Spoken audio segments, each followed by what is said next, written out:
Un événement maintenant qui génère des déchets et n'échappe pas au gaspillage. Un mariage, il pollue autant qu'un ménage pendant 1 an. Or, il est possible de dire oui tout en s'engageant à préserver l'environnement le jour J. Une alliance qui était le thème du Wedding le week-end dernier, un festival consacré au mariage près d'Aix-en-Provence. Bruno de Gonnemar et Ingrid Carré.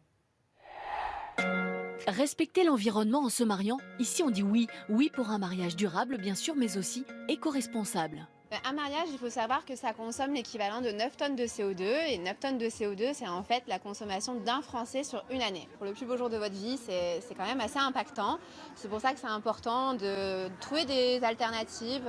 Alors on dit oui d'abord à la nature pour la décoration, des fleurs, des champs ou des plantes glanées ça et là. Tout ce qui est feuillage et graminées, c'est des choses que je ramasse dans la nature. Vous avez par exemple ceci là, qui est de la clématite sauvage. Pour les mariages par exemple, ça peut très bien tenir 2-3 jours sans problème. Oui aussi aux graines dans ses faire-part, ensemencées. Il suffit juste de planter le papier pour voir pousser fleurs et aromates. Je trouve ça sympa de pouvoir donner une seconde vie à ce papier.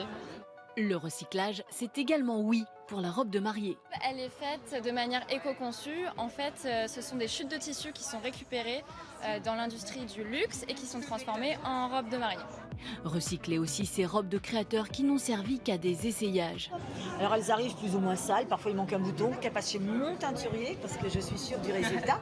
Et une robe de l'avoir à 3005 à Paris, vous allez l'avoir à 2002 chez moi.